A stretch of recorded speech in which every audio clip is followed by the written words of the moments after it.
Master of Puppets. That's the title of the new album. Yeah. Yeah. Yeah. How do you guess, huh? God, you know about Abbey Road and everything, yeah. Yeah. Yeah. Okay. Master of Puppets, yes. Third Metallica album. Third Metallica album. Heard it once, Mm-hmm. because I got it this morning, the cassette, to try to understand it. Yeah. I could probably say right away without hearing what you're going to say afterwards. It's not the kind of album that you should listen to once and then make an opinion about. I know. Because it's so, I wouldn't say it's so complicated, but it's a kind of album that, so I tend to think that albums that that you really like the first time, really like, wow, that's great, you get tired of after about 10 listens. But the albums that last a long time are the albums that you hear new things in every time you hear them, and then when you've heard the album 10 or 15 times, you really start to understand what the hell is really going on. So that's why when you say you've heard it once, it's like, yeah, okay. I know, but I think I've listened to your albums quite a few times. Right. The ones before. Yeah, Well, I think I know. I'd like to especially Ride the Lightning. I think I know it by heart. Or Yeah. something. Well, I like to think that this one is quite a step, big development. So I'm not taking your album, just judging from the first listen to it. So Okay. you want to say something? Say it. I want to say yes, as you said, sounds very complicated, Yeah. and it seems to me you're kind of going away from a sort of ordinary thrash metal. Definitely. Well, going away from it. Talking about more like couple of albums, couple of bands in the last couple of years were fairly complicated as far as rhythms and tempos and everything. Merciful Fate and Manowar. Yeah. I don't. You tend to go more into that sort of. Merciful Fate and Manowar. That's interesting. I have never thought that. I just think that. I mean, you tend towards that side more than say Exodus or I don't know, any other thrash metal like that, yeah. right? Yeah.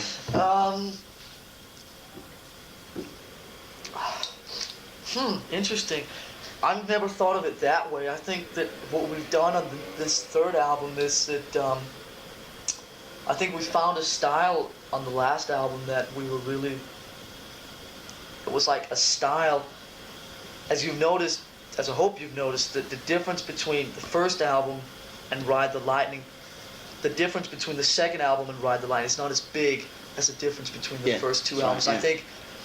I think maybe the difference between the first and the second album was a big difference in maybe overall style, where I think the difference between the second and the third album is more an advancement. It's like that style we had on Ride the Lightning, but a lot better songs, better played, better sounding, works sort of just better as a whole. It's like 2 years more mature, 2 years better type thing.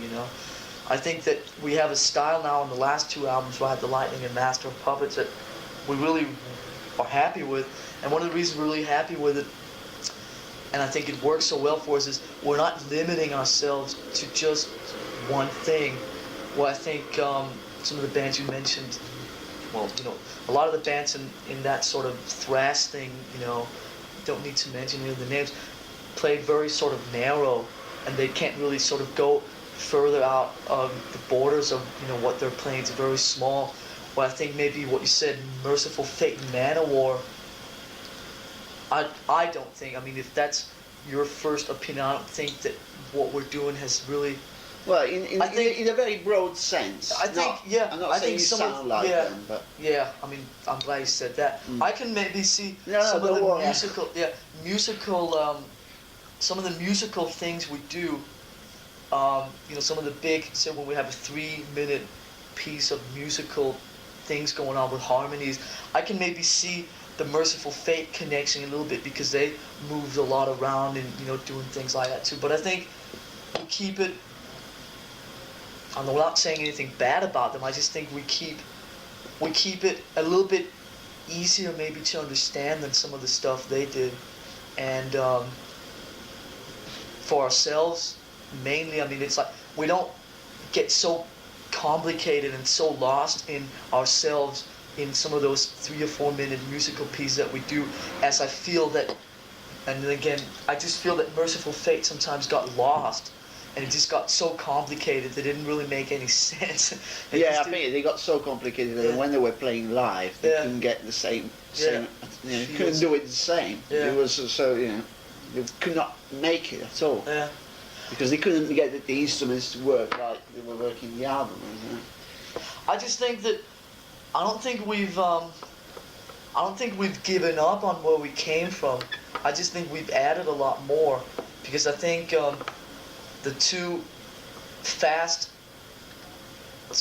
sort of fast, speedy, I hate to use the word thrashy, but I will anyway. The two sort of speedy, thrashy songs on the album, Battery and Damage Incorporated, I think are just taking of where we came from, sort of. It's like if you go back it's like the roots of 3 years ago, just done 3 or 4 years better. Yeah. And they work better, songs are played a lot better. I think keep getting more aggressive, those songs. But I think without moving away from that, we've just expanded what we do. Mm-hmm. And what I'm saying is that I think what Metallica does, if the two sort of furthest, the two extremes on the album are so far away that we have so much room to move in there with what we want to do, and we're not really pinned down by anyone or by ourselves to sort of, I know of some bands that have problems. Some bands, there's no reason to say the name of it, but I know a band that have done about 12 albums, right? And all the albums have been pretty much within just sort of a narrow thing. And now I've heard they have some problems with a new album, because it's like maybe they're just simply run dry of things to do within that sort of little space that they've played. You can say the name if you want. Well, I don't see any reason to. But, no, I'm interested personally. I'm not going to put it in there, but. Well, I've heard that there's some stuff. Judas Priest have always, take Judas Priest's last 5 albums. They've been very sort of compact with where they've moved, and I think what we're doing is, and it's not, as I've said a million times before, it's not really purposely, but I just think that the way we've written the songs for the new album and the way we've done the last 2 albums is just, it's so wide that we're not sort of tied down to any one thing. That it's, what we do on the next album, we can go in any of those directions that we want. We're not really tied down. It's really great to have that sense of sort of movement and freedom. I think that most of this speedy thrash, whatever, metal, they all tend to have the same pattern going on and on and on. It's just a matter of speed. Yeah. Either it's very fast or it's semi-fast or it's slow, but it's the same sort of thing with a guitar solo here and there. Well, we try and that's it. Yeah, we try and. Well, for you, it's great to hear like an acoustic guitar and a lot of instrumental, and then you go very fast, and then you stop, and you go back, and it's all. It sounds. Also, like I've also said before, if you mix some of the fast stuff up with some slower, different, intricate stuff, that makes a fast stuff seem even faster. If you do all fast songs, then it's just another fast song. But I think we've managed to just do so many different things. I think they all sound like Metallica in a way, but it's all just very varied stuff. I mean, the album's actually like right. If you take, a few of the just, like, take, for instance, let's see if you know how to work this. 1, 2, 3, power. Okay, not much power happening at all. Why is there not any power? Oh, no, that's one. Okay. Whoa. Okay. See, like, if you take, this is our album, yeah. If you take, for instance, this, get some volume. Yeah. Okay, start. How come this is not moving? That's strange.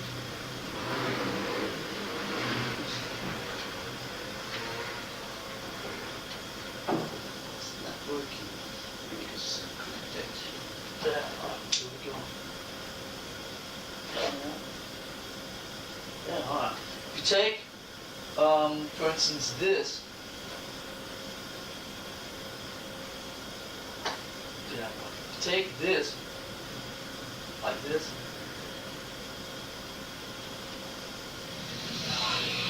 Like this, right? That. You know, it's like sort of old Metallica, right? Yeah. You take this and here. Like it's better.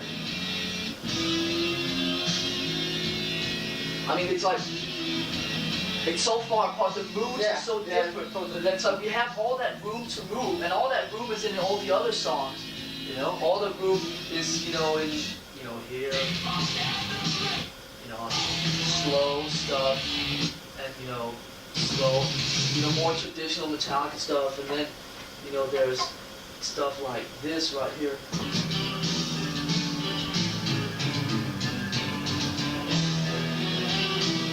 Which is like almost a very emotional type thing. And there's actually James singing. People think this is James singing.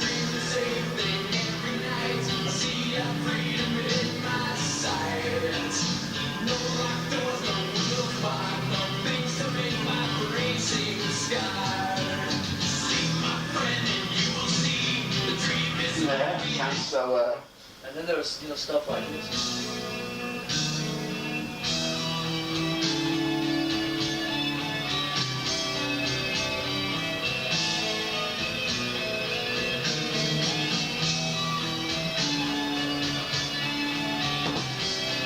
At the same time, you know, 2 seconds later, it's like,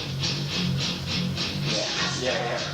So I mean, what I'm just trying to say is that, you know, we just, I'm really happy about the situation because it's like, we're just not tied down to one thing. I think that's really going to work good for us over the next couple of years because we're not sort of, people are not going to expect only one thing from us. Can you say that, Call of Cthulhu. Cthulhu. Yeah. Was like all these ideas. That's an interesting point. Never thought of it that way, but Because it's got a lot of Yeah. changes and it's all just instrumental. I think there are songs on this album. I think a song like Master of Puppets, a title track, is a lot of these ideas thrown into one song. Yeah. But then again, it's not. I mean, it's not like we sit down and go, okay, we have to convey all these ideas into one song. It's just, we write the song and these things just sort of happen through the song. And then you add and you change. And it just sort of the song grows, you know. It's just a lot of this stuff happens. Because you also have, you know, most of the songs are extremely very long. Yeah. It's not. You know, there's always been talk about the connection between punk and thrash metal, where it was fast and quick and short songs. This is totally different. It's talking about 6 minutes, 7 minute songs. Yeah, 8. Yeah. And I don't know. See, we worked on this album for 6 months, and it's like when you're working on it the whole time, you sometimes tend to lose track of what you're doing and where you are. And we finished mixing it about 3.5 weeks in LA, 3.5 weeks ago in LA. And now when I sit back and listen to the album, now it's like all over. You know? It's like, it's a fucking good record. It really is. Yeah. I mean, the songs on there are like, it's all Metallica. You can hear every one of them is Metallica. But it's just there's just so many different moods and feels, and there's a lot of power. I think we found that you don't have, like I've said before, you don't have to play really fast to be powerful. And I think, you know, the whole thing is powerful in different moods. You know, you can be even powerful through emotion. You know, being really emotional. You know. Do you So obviously when you listen to the album, it's also structured, isn't it? Yeah. That's why, like I said, it's really an album you have to give some time. Don't you think that one being so difficult, so you needs a bit of time to understand it? Yeah. And then, bye. Fine. We're going after the next time. Huh? Do you want us to get you something for dinner? Or are you going to party dinner? So. Right, being complicated, and do you think that live, it's one difficult to get into, but not so much that, might end up being a bit of a mishmash too. I mean, do you find it difficult to put these things out live? I don't know. I haven't played it live yet. No, I mean, Ride the Lightning as well. Yeah. I mean, does it get too much, same sort of sound live, and you lose these different moods? Because obviously, when you play live, it's much heavier. You haven't got any acoustic guitars live. It's a good point. I think last year on the 6 months of Ride the Lightning tour, I think everything worked really well. Now, about 3 of the songs are 2 minutes longer than anything on Ride the Lightning. I don't know, it should be interesting to see. I think... no, I mean, and it's just to see if you're foreseeing any problem for the next No, I'm not tour, foreseeing any problems yet, but it's like, it could be, but some develop. I don't know, this year we'll also have a lot bigger, I hate using the word show, but a lot bigger sort of production thing out there with us. And I think, like I've said before, in the sense that I think visually we don't need anything to sort of, for us music is the main thing. Yeah. And then whatever visual things sort of back up the music. I think maybe in some of these long things that some visual things actually could back up the music a little bit more, so that the visual things will back up the music instead of taking away from the music. Yeah. I think with some bands you find that there's so much visual stuff going on that the music is secondary. Yeah, And Motley Crue, Kiss, and you name it. You said it. But with us, the music is the main thing, and then I think we can, and we're working on now, making some visual things that will sort of back up what we do instead of being so blatant that it takes away from the whole thing, Yeah. I don't foresee too many problems. Well, you're going on the road with Ozzy. We'll start on March 28th with Ozzy in America. We'll do that for 5 months. But in the situation there, we're only warm up. We'll only be doing, 50 minutes maybe. And I tell you, it was funny because I just came back from Spain yesterday. I was sitting on the plane. Didn't have anything to do, so I started thinking about the set, what we're going to do when we have 50 minutes for Ozzy, right? It's like now we have 3 albums. It's like you get to the point where there's certain songs you have to do because they're big and we enjoy playing them and people enjoy hearing them and so forth. And also, when you're out promoting a new album, there's certain songs. There's certain songs you have to do because you're out promoting a new album, so you don't want to forget about the new album. But we'll probably get 50 minutes, 55 at the most. If you get 2 of the songs that are 8 minutes long, it's like I sat down with this. I sat down with this and I tried to make it all work. Yeah. It was fucking difficult. It's pretty funny. I don't know what we're gonna do. We're gonna have to think of. When we headline Europe, which we will in the middle of September through November, it's no problem because we'll play hour and a half, hour 40 minutes. Yeah. But when we only have 50 minutes, like what 6 songs do we play that will sort of satisfy our want to expression? A lot of different sides about what we do, and also if people want to hear Creeping Death and Whiplash and Seek and Destroy, it's like, what the fuck do we do? Yeah, especially because Whiplash has got the big solo, the bass intro, it's just quite long. Yeah. So I was talking to Kirk on the phone last night. We were coming up with the idea that maybe Kirk and Cliff could do like Creeping Death, and then me and James could do another song, and then we could print on the tickets. If you want to hear stuff from the first 2 albums, you can sit on the right side. If you want to hear stuff from the new album, you can sit on the left side. And me and James will play the new album while the other guys are playing some of the old stuff. That way we can do, an hour and a half over 45 minutes. Yeah. One channel and one channel, Right, yeah. So we'll have to see what happens. It's going to be quite the thing, you and Ozzy Osbourne together. Yes, because you all had quite a lot of problems in America with kids committing suicide and then devil. It's interesting you say that. Because as you know, with the whole thing with Ozzy now is suicides and in America. It's and interesting. You had one as well. Yes, we had. And I'm sure that this is not. I'm sure this is only the beginning. Unfortunately, I say that, but as you know, with the nature of our lyrics, I think the lyrics of James Wright, it's very, very easy for a lot of average thinking people to misunderstand what the lyrics are about and misunderstand what we as a group are trying to express through some of these songs that James puts on paper. And I think, like, I was having a big talk with Peter the other day, I think that the bigger we get in America, and with this album and this tour, I mean, in a year's time, we'll probably be a major band in America. The way there's a lot of excitement, it's like you can just, and I'm not saying this to sort of brag or anything. I'm just saying it's like you can feel it. It's like, I'm not saying, oh, we're gonna be big in a minute, but I mean, it's something that you can just sense. It's like it's there. It's like it's waiting to sort of just break out. And the band the last 2 years in Europe, we're like up there already. You're fairly major, because it doesn't make a difference if you're on what kind of label you're on in Europe, because if you're happening, you're happening, right? But in America, it's really impossible to break sort of big time until you're a major label. It's a big territory. It takes time to right. So now that we've been with a major label for a year and a half, things just keep moving like this. And with the new album and that tour that we have in the States, it's like the buzz and the excitement there. It's just, you can feel it's there. And probably within a year's time, Metallica is going to be a major band in the States, the way, you know, almost up to like what Iron Maiden and so forth are in the States.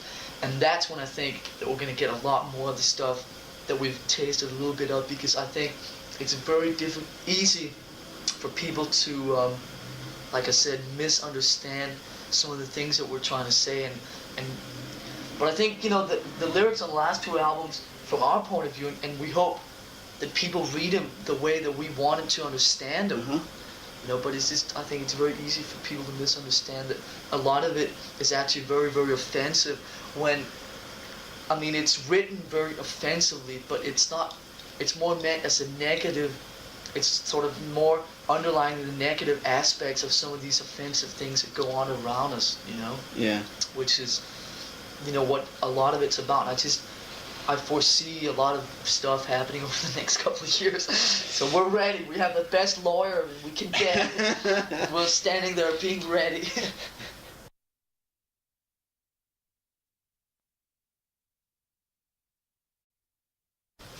But have what was it?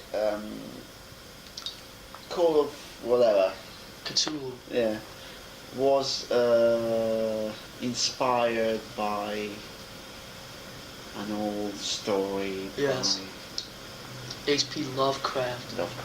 Yes. Anything like that in the new album? Let's just say, let's stress one thing again. It was inspired, but you gotta remember it was an instrumental.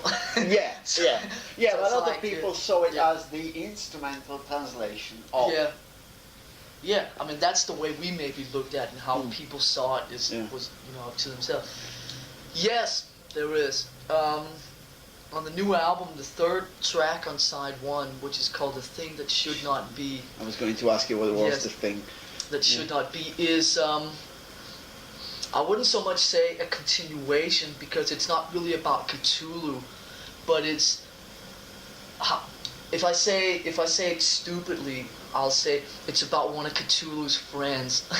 It's like, it's like one of Cthulhu's one of his pals. It's one of his pals that lived, you know, 3 caves down in this underwater world type situation, and because it's inspired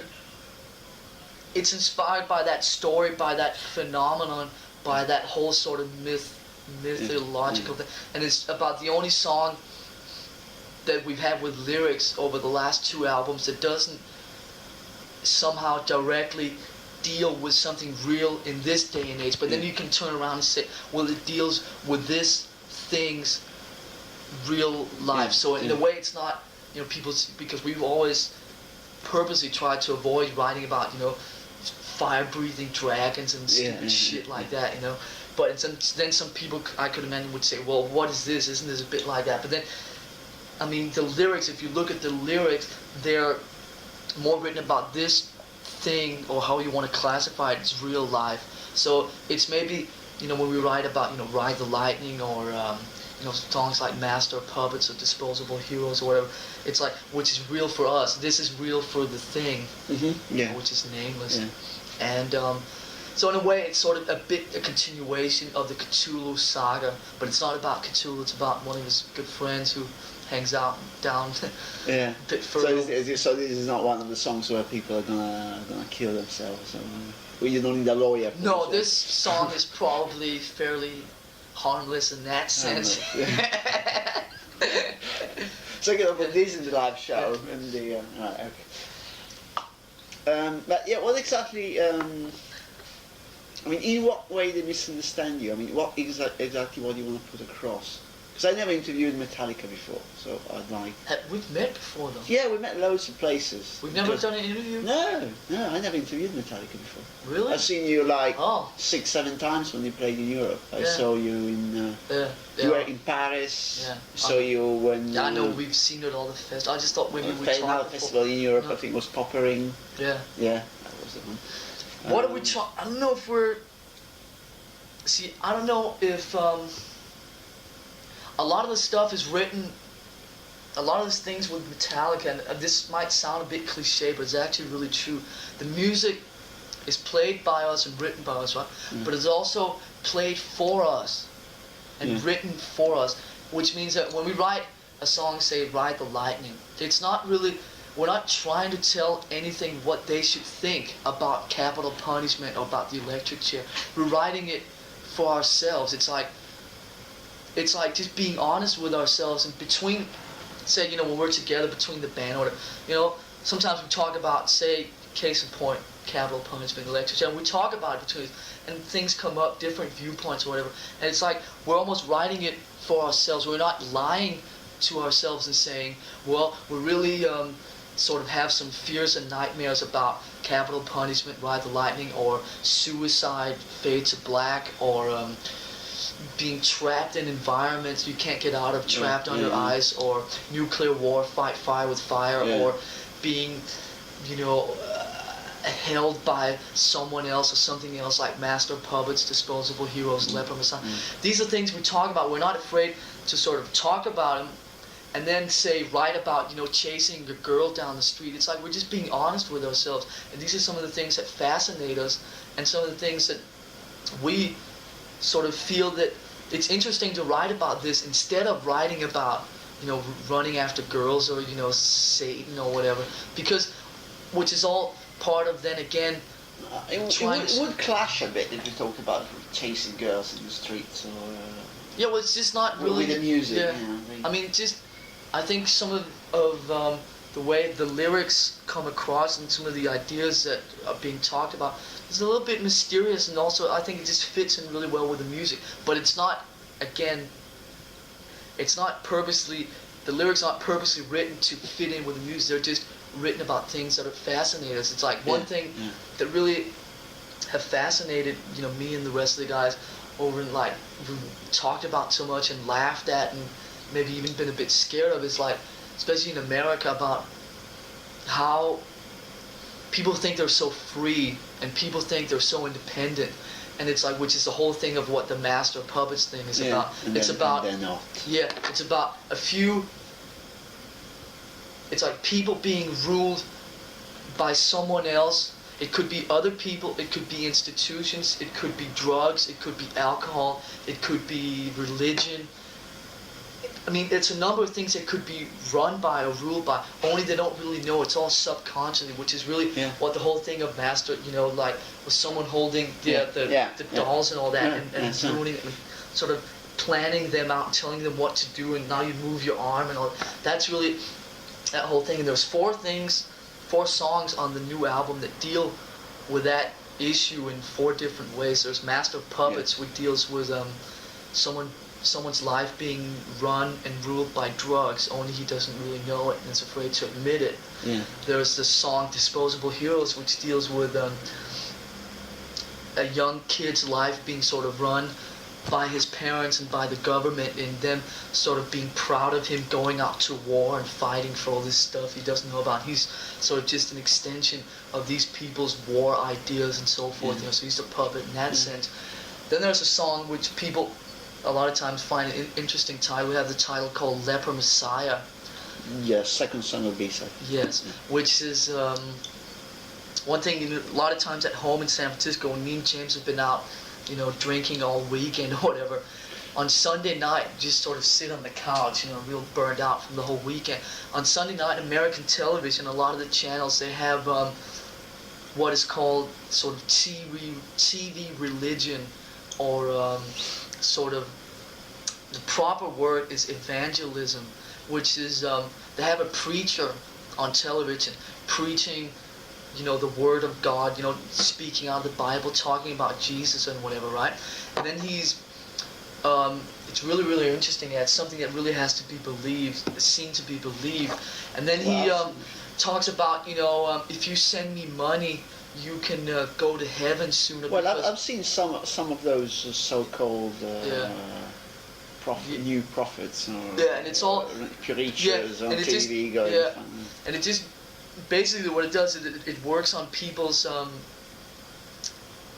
sort of, just people are really ignorant, and they, you know, they have this guy saying, I want your money. Well, I mean, he doesn't say it directly. He says, God needs your money to build more churches. So if you send your money to me, I will build the churches. So he goes and buys a swimming pool and a Cadillac, right? Yeah. And people think that they will go to heaven sooner or have a better heaven if they send money.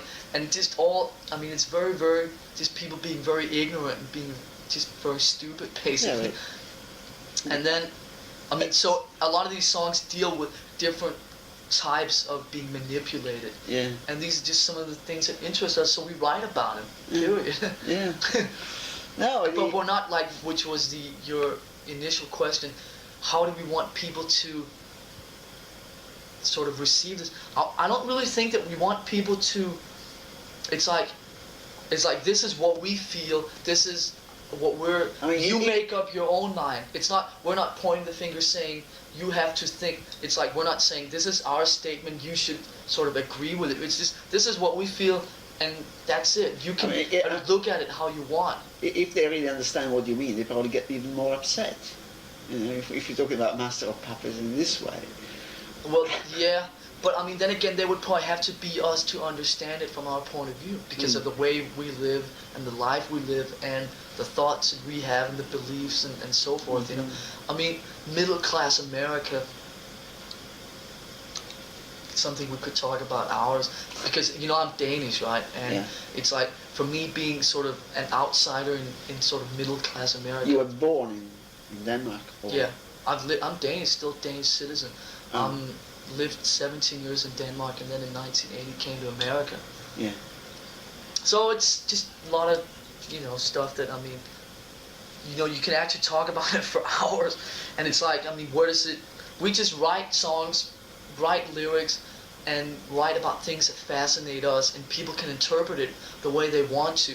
But then, like we said earlier, it's difficult for people to interpret it the way we feel about it when we write it, because they're not us, so they don't really know how we look at it when we write it. So it's all really complicated, as you can sense, and it's something that we could infiltrate it so much that people wouldn't even be able to understand what I'm saying, you know, in this interview. So it's like, we should just leave it at saying that we write about things that interest us, and people can pick it up however they want to. But I'm not sure that everyone picks it up the way that we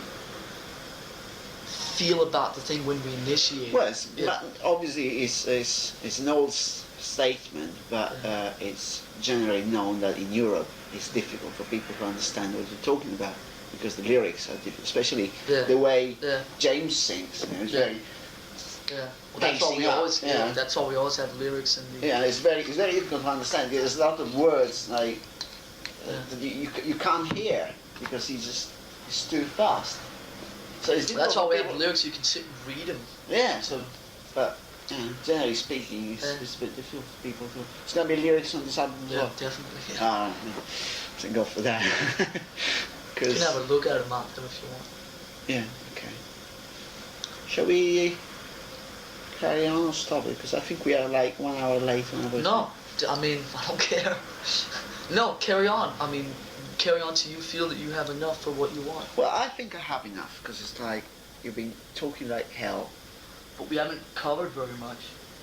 I mean, it's up to you. I mean, it's up to you. You know, we talked a lot about the new album. Yeah. No, it's just because you've been in Italy and you've done interviews. Well, not with me, but with other people. Probably you've been talking about Metallica. You know, more general things about Metallica in the earlier days. So I suppose it's better. Yeah, I mean, it's good not to talk about. That's why I like. Yeah. I mean, as opposed to the interview before, it was like, you know, what sort of food do you like? I mean. Yeah, but that's a German magazine. Yeah, I know. So I have to sit there. Yeah. German magazines are like that. I know, but it's more interesting. It's been this. I've not heard. This is honest. I've not heard, because when Ride the Lightning, when we were sort of doing press for Ride the, before it was actually released, you know, a lot of people heard. I talked to some people that were disappointed with Ride the Lightning and said, you know, but I've not yet heard one person that has said anything bad about this. The thing is, you always, I think, that kids get used to the sound of the band. Therefore, we go back to the thing you said before of that band having done 12 albums and having troubles because they've always been too narrow in their. And so when they change their sound, because after 12 albums they're bored to death, the kids are going to go, what? Like Motorhead. Change the sound. The kids are going to go, what? What is this? For you? Yeah. Yeah. But I just think that we've gone about doing that. Yeah. I think we've gone about doing but it's just a matter of getting them to understand it. Yeah. But I think it shouldn't be very difficult. Yeah, because we've just never limited ourselves to any one thing in the last 3 years. Yeah. That's why it's like wherever we go, we're not changing because we have that basis covered somewhere on what we're doing right now. Yeah. You know what I'm saying? If on the next album it's all speed, and we have that basis covered. If on the next album we do all soft blues stuff, I mean, there's shit like that on the fucking album. So it's like, I mean, you can't suddenly say that's all new because I mean, and I'm not saying, again, it's like we don't, you know, we're not so varied just so we're on the safe side, but we're so varied because we like to play these all different things and they work better for us. You know, some of the things just work better when the different moods change all the time. Yeah. And it's just more interesting. Also more interesting to write them. Yeah. It's like a challenge when we take, you know, it's like some bands, you know, they sit down to, I mean, it's so funny. I laugh every time I see an interview. Someone goes, we wrote 35 songs in 2 weeks, and then we sat down and picked out the 10 best. It's like, I mean, I can't do anything but laugh because, I mean, we have 8 songs. Right? It takes us fucking 8 months to write 8 songs, you know? It's like we're the slowest in the world, but we also come about it. You're slowest. Slowest writing. Yeah. But we also approach the whole thing. That was the clock. No, we also approach it differently. We take like 8 songs. It's like, here's our next album. These are the 8 songs. And then we like work on each of them until they're as good as they can get. Yeah. We don't, you know, like... Well, especially the way they're structured. You have, it's like... I mean, it really lots of pieces put together like a collage, I mean, a puzzle or something. You know, if people... It could be really funny one day to... I mean, it could be funny to like release an album of how some of these, like release an album of me and James writing the songs in the garage at home, because like, and then you could hear that, you hear like 3 minutes of Damage Incorporated, right? Used to be in Disposable Heroes, and you know, the whole middle part of Master of Puppets used to be in another song, and you know, 3 minutes of something on the new album was left over from a song from the first album and things like that. Yeah, it's a collage. Yeah, it's like bits and pieces, you know, tied together that just work the best as we can make them work now. I went to see Exciter in the studio. I mean, they're very nice guys. But then you go to listen to the while they're mixing, right? And you listen to just the drum part. It's just the same for the whole thing. You listen to the bass. It's just and then it's all just the leads on top and the old bits and pieces, all the curls on top that make the songs different one from the other. But it's so similar. I mean, I bet that people take 4 days. Those bands take 4 days to write 10 songs because they're just the same. I mean, if you've heard, there's some stuff on here. It's like, I mean, when me and James write songs together, it's like, I mean, the amount of stuff that we say, wait a minute, that's a little bit like this thing, and we just throw it away. And there's so many places like when, you know, we had things on this album where it's like, listen to it, wait a minute, that sounds a little bit like something on Ride the Line, just throw it away. You know, because like, I mean, you gotta be careful just not to repeat yourself. And it's like, I mean, I just think that these 8 songs, it's like, they just really work. I also think that one thing that's really important, I think the album works better as a whole album. It's like you start at Battery and play the whole album and end up in Damage, and then it works really well like that. I think, I'm not saying, what I'm trying to say is I think the whole album as a whole is better than taking 2 or 3 of the songs out by themselves, because they all fit so well with each other. Yeah, but like, I thought the B-side of Ride the Lightning is very well structured. I mean, I think the 4 songs of the B-side, like Ride the Lightning, are very, very, are very well structured. Yeah, they just fit perfectly. I think that's not. So I mean, that's the same. I mean, actually, we. That's one thing that's interesting about this, because you know a lot of bands, you know, they do the record and then they sit down after the record's done. I tell you, we had the running order of the album planned out before the songs were written. If you can understand it. I tell you, we had. I mean, the running order, side 1, side 2 song I know. was planned out. Probably when we had maybe 4 complete songs, the main ideas for about 2 or 3 songs, and like 1 riff for the last song. The running order was planned out. I don't know if that says something about that it works to, you know, because it just works, you know, as a full album that way, you know, instead of, I mean, and there was at one point we're saying, because a lot of people feel that the song Welcome Home Sanitarium is one of the strongest songs on the album, last song on side 1, and that could be a song that could maybe do something on American radio. Of course, it was not written for the radio, but it's a song people, you know, the record company might say this could maybe do quite well, and say it's placed last on the album. And because the album's last one. Last one on side 1, because the album is so long, 27 minutes aside, the quality of the sound is a little bit less because you have so much music on. You only have so much room on a record, right? So usually the songs that tend to suffer sound-wise are the last song, the further down you get on the record. So like the end of the album is maybe a little bit less sounding than the beginning of the album. I know, And then Sanitarium was hanging out at the end of side 1, and people were going, why don't you try and move that around a little bit? And we sat down, and it was just like, it was impossible to move it. It was impossible to just not have it the way that these 8 songs are in a row, because the whole flow of how the album works would just not be the same. Would it with different tempos and moods and feels and stuff like that? Just an idea. Would you think it would be to stretch the thing too much? You have like a side, one song that lasts the whole side of an album. I mean, you ever thought of doing something like that? A big. No, I don't. No. You think you're stretching it too much? I think. No, just came at me. I don't know. Now that, I mean, if I really think of it seriously, I think that would be really bad to do.